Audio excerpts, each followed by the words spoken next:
we're not ever not in a trance. Oh my god, it's the Matrix. Very well could be. So, this is crazy. This is absolutely insane. Okay, here's the world. And it moves around in all different directions. And light bounces off it, and sound bounces off it, and friction creates energy, and there's heat, and there's all this stuff. And essentially, we've developed senses to absorb this energy to give us a sense of what's going on around us. Trick is... Ooh, nice wordplay. Thank you. The tricky part is that that's exactly it. It's just a sense of what's going on around us. We have no idea what is really out here. We just have a sense of what's going on out here. So what happens is we've got all this information and it's bouncing around and all this energy, and some of that information goes in through our eyes, nose, ears, mouth, and hands. Very happy person. Very happy to hear those noises and see all of those things. Okay. Perfect. And eyebrows. Don't do that. Okay. So then what we do is we take in all of these notes. We take in all of this information.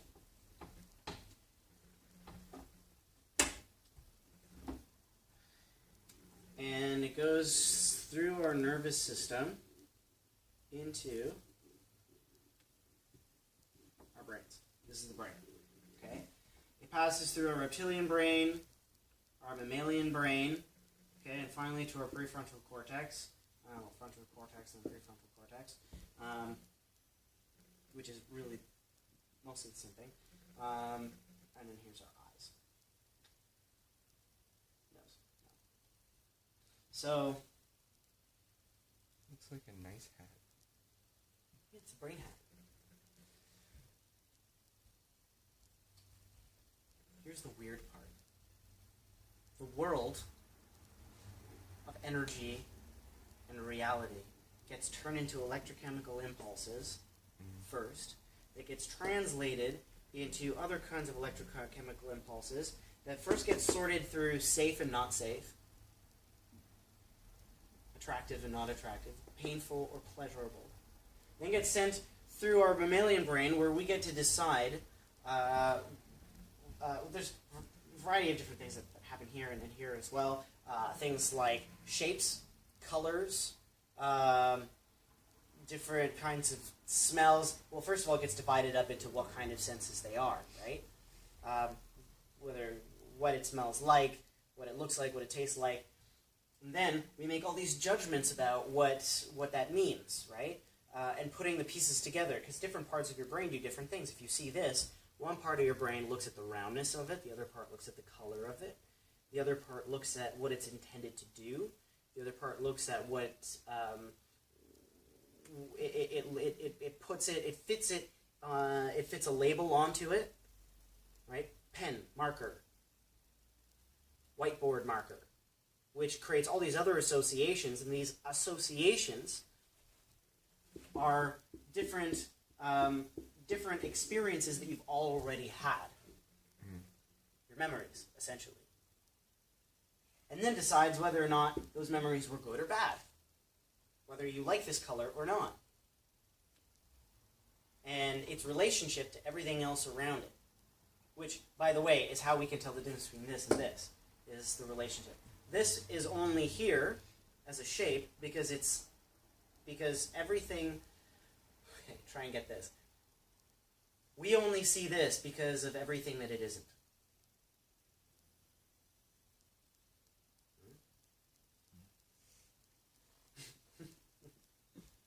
We only see this because of everything that it isn't. It's contrast.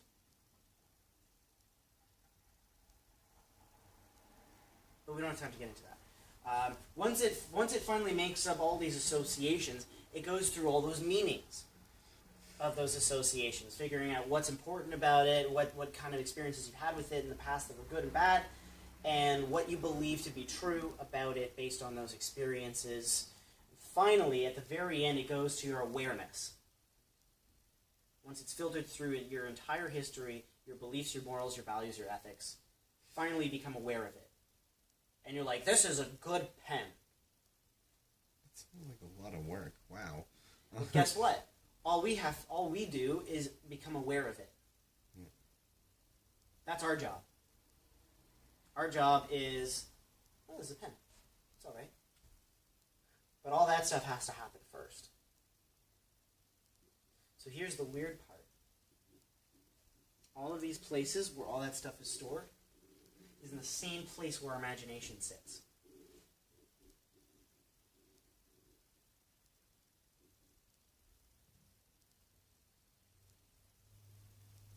So, this sort of explains why when we dream, we have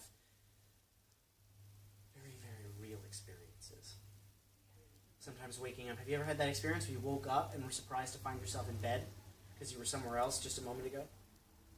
You ever had that experience? Yeah? No, actually, I haven't. Never had any dreams that just felt so real? Yeah. So vividly real? You woke up, I mean, maybe not like surprised, like, what? I was just, Oh my god, bed. yeah, like, how did I get here? Maybe not as intense as that. But, you know, I mean, you've all had those dreams that were so real that you believe Yeah. that they were, right? And then you just feel the same way for the entire day. Yeah. Yeah, I've had Like, that. Yeah, I mean, like, you walk It's like, around oh, that's so feeling, nice. am I dreaming or is this real? Did I go to bed in my dream and wake up here? Oh, that's fun when you wake up in your dream. That's cool. I don't do very much of that. No, Like, you it's wake up rare. in bed. Have you guys ever dreamt that you got up and got ready for work? Or got ready for school? And then you get a phone call and Yeah, you're like, actually. where are you? I'm at work. In my pajamas in bed. So, the reason for that is because our experience and our imagination happens in the same places. So how do you tell what's real and what's imaginary? Fortunately, we've got a consensual reality that we all live in that we can share. We share a language. We share certain tastes as a species, certain behaviors, certain rituals, and this allows us, along with many other things, to be able to differentiate what's real and what's imaginary. And when you can't differentiate the two, you've got schizophrenia.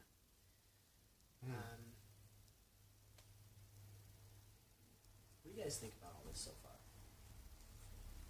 Really intriguing. Mm-hmm.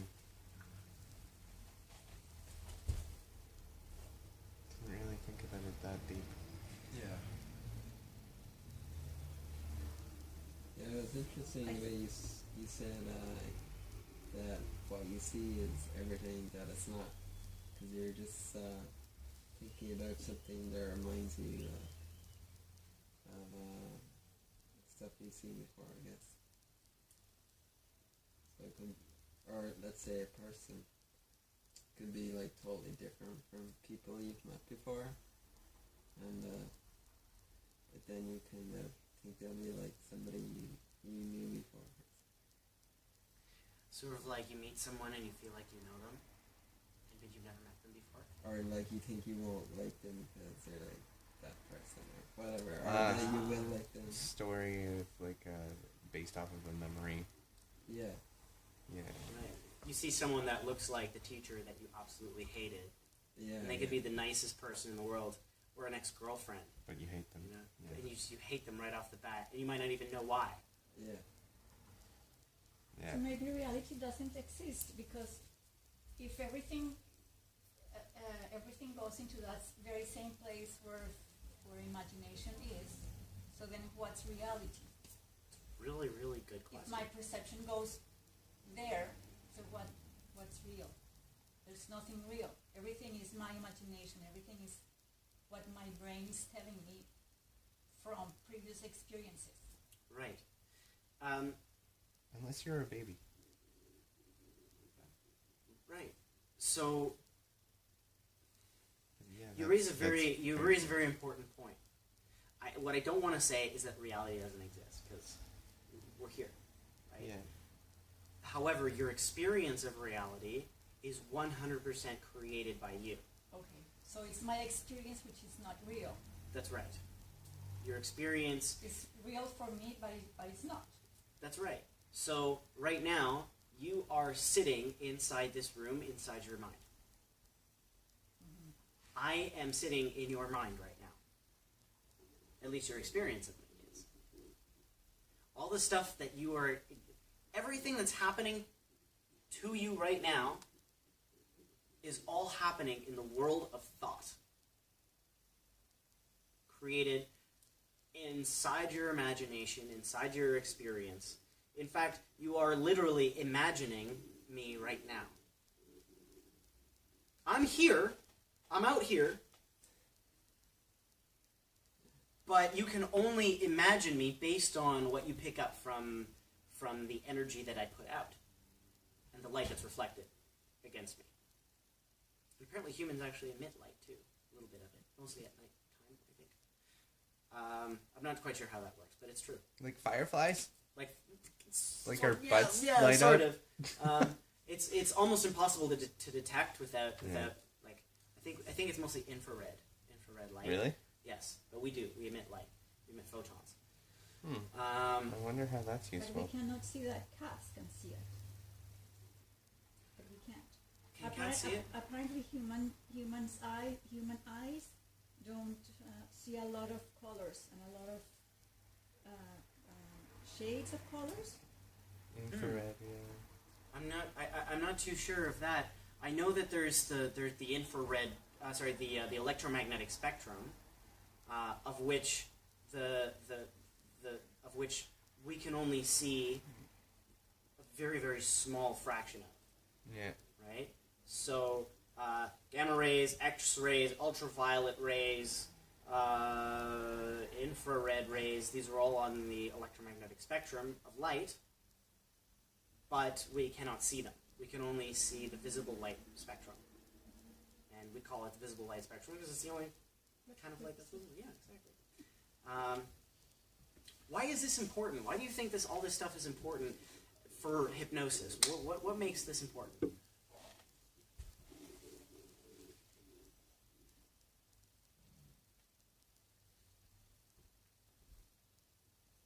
That's what we have to work with. It is what we have to work with. That's what we need to work with, actually, to make change. We have to work with what's there. Okay. So, tell me more. Well, we all have our own, programming. We all have our own memories and ideas and our own language. And, in order to create lasting change, we have to work with that. We have to go through that stuff. Instead of trying to, we have to start where that person is instead of starting at where we are. Because our language and our memories and our understanding may not be the same as the other person's. Right. Or potentially your understanding might come from, you may have the same understanding but could come from two totally different perspectives. Different memories. And could sound so different that it sounds like you've got opposing ideas.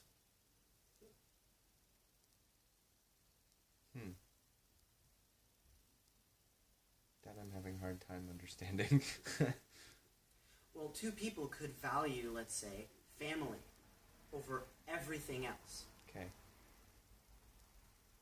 And only want the safety and well-being of their families. They say like attracts like, right? We like people like ourselves. Right? Now, if somebody values their family above all else,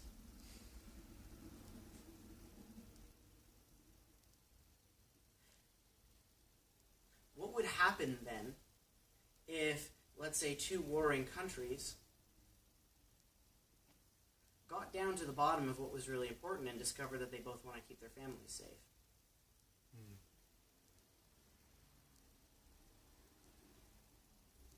As a fundamental value.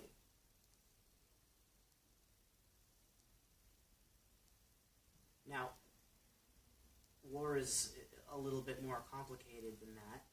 And not everybody values family first. Some people don't have families. Some people value money over it. Some people value food, power, vengeance, sex, love, connection. There's 16 or so motivating drivers that underlie all of our behavior.